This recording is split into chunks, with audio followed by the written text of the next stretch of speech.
pastor for the past few months. He's been teaching Nick and I, how to preach. We want to, definitely want to be pastors when we grow up, and pastors is helping us with that, especially helping us on preaching. And so I feel like I've been growing a little, as for the past few months at the church or at the Brookdale's nursing home. So it's pretty fun, and if you guys get a chance, you should stop by there. Now, today's sermon that I'm going to preach on is on soul winning. As you know, I love soul winning. I love to go out sowing, and I love to motivate you. I probably came and talked to quite a few of you about soul winning. So my goal here today is to hopefully see if I can motivate at least one of you to be a soul winner, to come out and join the revival. Now, I was doing my research before we found this church. Just one thing, in Orlando, there's 81 Baptist churches in Orlando. And the ones that are doing soul winning is very few. I've called a lot of these churches asking if they go soul winning, because I wanted to learn how to go soul winning. I wanted someone to teach me. And sadly, there wasn't many. A lot of them would do, they'll go to a door and maybe just hand out a tract and say, hey, we'd like to have you come to our church. Have a wonderful day. And they'll leave it like that. Or, hey, can we just pray for you? And that's it. They wouldn't share the gospel with that person. Well, one thing is not a secret that we're living in the last days, and, people around us need to hear the gospel. Amen. Well, one thing I want to talk about soul winning, the first thing is, what is victory in soul winning? I want to touch on this topic first because a lot of people quit soul winning when they go out for weeks and weeks and no one gets saved. I've had churches tell me, yeah, we used to go soul winning, but no one got saved, so we stopped. It wasn't working out for us. Well, it's not true. Last year, just a small group of us, we got 114 people saved. In January, we got 66. It still works. And that's just a small group of people going out soul winning. Now, so a wrong mindset to have when out soul winning is if you go out soul winning for a day, just say you go out soul winning the whole day from sun up to sundown and no one gets saved, a wrong way to think is, hey, that was a bad day, no one got saved, it was a failure. You know what, yeah, that is kind of sad. But we're still warning people. We're doing God's work. And guess what? We're not going to have blood on our hands. So if you can, turn with me to Mark 16, verse 15. Mark 16, verse 15. And it says, and he said unto them, go ye into all the world and preach the gospel to every creature. Notice he didn't say, this wasn't a suggestion. Hey, you know what I think you guys should do? Maybe, try to go soul winning. Tell your neighbor might, at least live a happy life, so that way they might come and ask you, hey, what do you got? It says, go ye into all the world and preach the gospel. Like I said earlier, yeah, if no one gets saved when you're out soul winning, just know that in Mark it says it's a command from Jesus to preach the gospel. And as long as we're obedient, that's what matters. And I want you to know something. It's a command from Jesus and not a suggestion. Soul winning is not a calling just for pastors. It's not something for pastors or for teachers or for a few people in the church. So when preaching the gospel to people, soul winning, that's your job as a Christian. That's something you must be doing. That's something you should be doing. Now, I get people to tell me, hey, it's great that the Lord has called you to be a soul winner. Or God has called you to witness to people. As if it's something special only for a few people. Hey, this is for every one of us. The first thing, once you get saved, you should be telling somebody about this. Because, what's the point? What's the reason you got saved? Don't you want somebody else to know, hey, I got saved. I'm excited about this. Let me go and tell somebody else about it. Now, again, soul winning is not a calling, but but for some, but it's a command from Jesus. This is something every Christian should do. And another thing is, does it make a difference whether we obey the Great Commission and seek to win souls or not? I mean, it makes a difference if for somebody who they had no idea, like just say right next door, we had quite a few kids, had no idea the whole story of Jesus. If no one ever told them, there's so many churches around here, if no one ever told them about Jesus, they died, what would happen? They'd go to hell. But it matters to them that someone came up and told them about the gospel. I'd love for them to come and get baptized. It is sad that we go out and people get saved, and you know what? Probably they don't come. But you know what? The great thing is they will never see hell. So that's a wonderful thing. Now, what about those when they get saved? And then they get somebody else saved. I was in 2014, it was May. I was out with some friends, we were playing outside, and some guy came up to us and shared the gospel. I have no idea who this guy is. If I see him again today, I won't even recognize him. We was hanging out, he shared the gospel to us, and we understood. We understood and we got saved. And you know what? If he didn't do that, I'd be on my way to hell. And if he didn't do that, I wouldn't even be a soul winner today. And I thank God for him. So it makes a difference when you sow into other people. Now, what does it say in Romans? If you go with me to Romans 10, chapter 10, verse 14. It's how then shall they call on him in whom they have not believed? And how shall they believe in him who they have not heard? And how shall they hear without a preacher? Victory in soul winning is when you are obedient to the command regardless of the outcome of those who you speak with.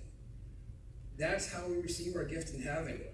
Now, we don't go out, we don't go soul winning like to Jehovah's Witness. They think that, as they're going out knocking on doors and doing stuff, they think that's going to gain salvation. We don't do it for them. We do it because, hey, you know what? There's a hell. Which brings me to my next subject. Is there a hell? And if you go with me to Revelations 20, Revelations chapter 20, verse 11.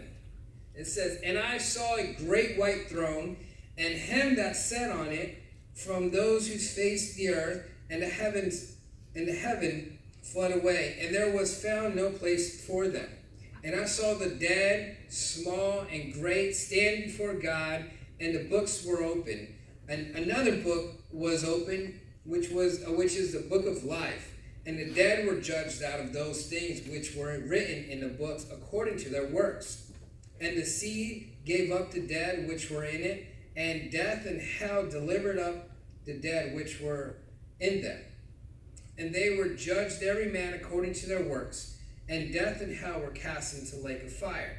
This is the second death. And whosoever was not found written in a book of life was cast into the lake of fire." In Matthew 13:50 it says, "And shall cast them into the furnace of fire, and there shall be wailing and gnashing of teeth." Hell is a real place where people go if they're not saved. And it's easy for someone to get saved. All they have to do is put their trust and faith on Jesus Christ for their salvation. And you know what? It's our job to show them that. It's our job to show them why they need a Savior. There's so many people who have no idea. So many people actually come and say thank you. There's last year, one lady, her name was Veronica. I will never forget this. She was at home. Her house is in a trailer park. Her house looked so horrible.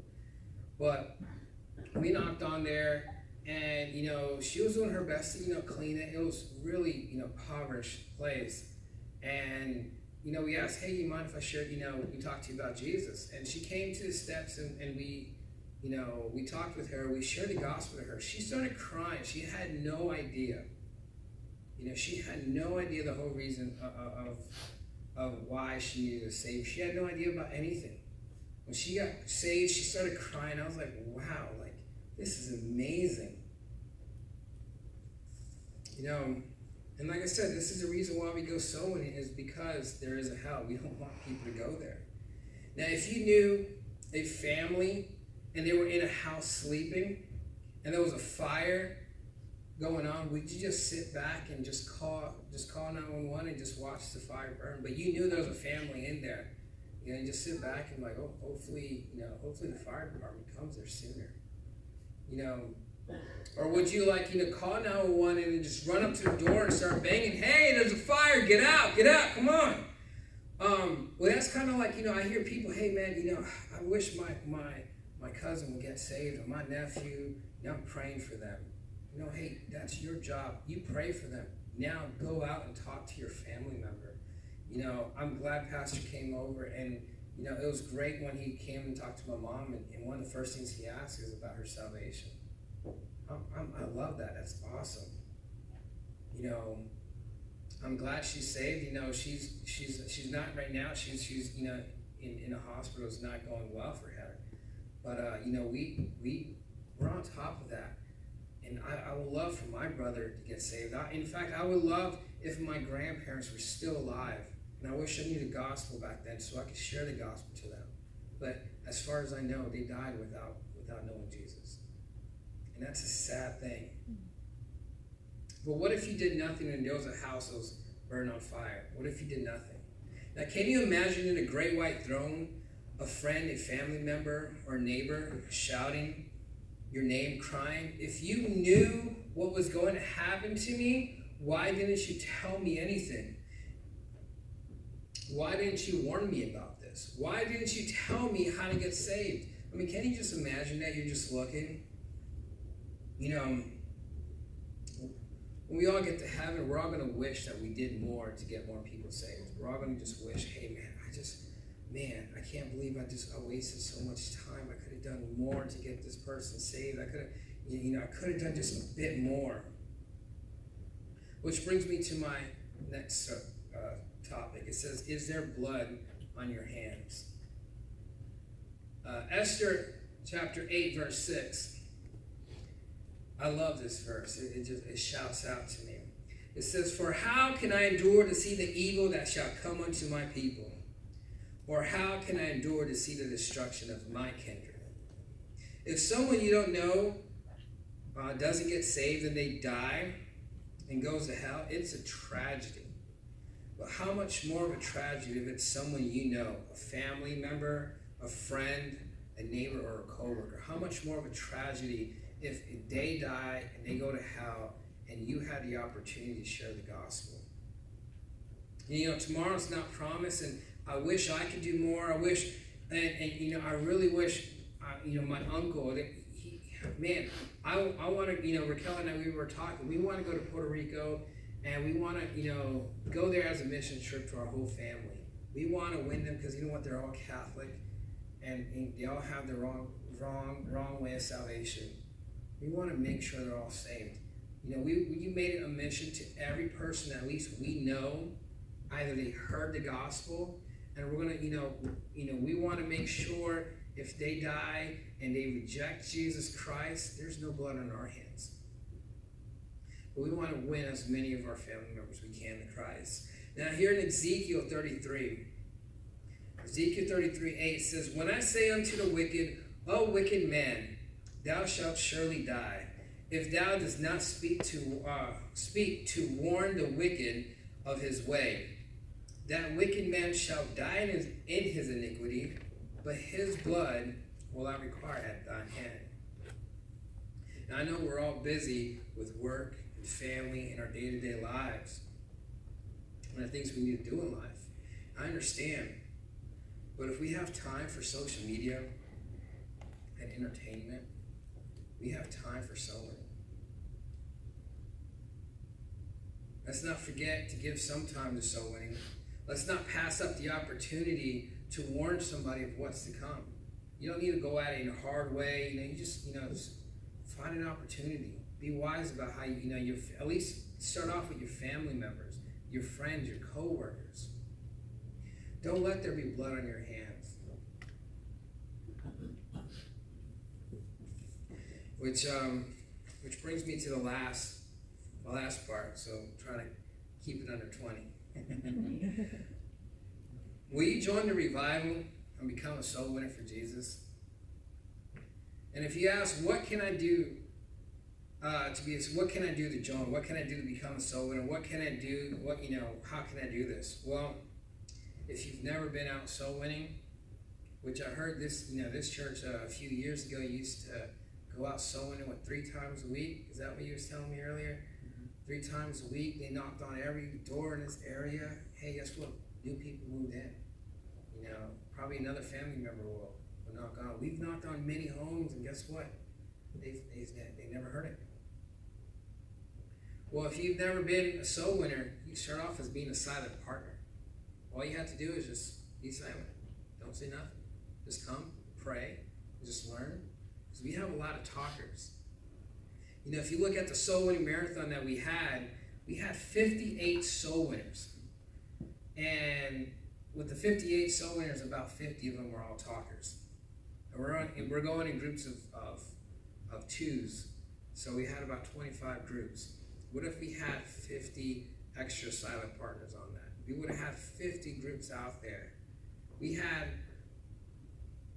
a total of 50 salvations, right? Yes, 50 salvations we had there. I mean, that's an amazing thing. What if we would have gotten, we probably would have gotten 10 more, or maybe 50 more, who knows? But we do need some more silent partners. Just come out. If you can't come out for a whole afternoon, Saturday mornings, I can't make it Saturday mornings, but if you can make it Saturday mornings, pastor's here. But we have Sundays, Monday, pick a day. If you can't make it, just talk to one of us. We'll find a way to help you. If you have questions about how to talk to your family member, we'll definitely help you. Learn the basic Romans road and memorize it. I mean, that's just as simple. That's what I did. I didn't have someone to teach us, so we looked online, was finding many ways. We looked up the basic Romans road, and we slowly started adding things and talking to the closest people around us. And I know you guys could do it. So it's fun. It's a life-changing fun. And imagine the angels in heaven celebrating when you lead someone to the Lord. And you have changed that person's life forever, and that person will never see the flames or feel the flames of hell. And imagine if they end up becoming a soul winner and they just start winning other people to Christ and do the same thing.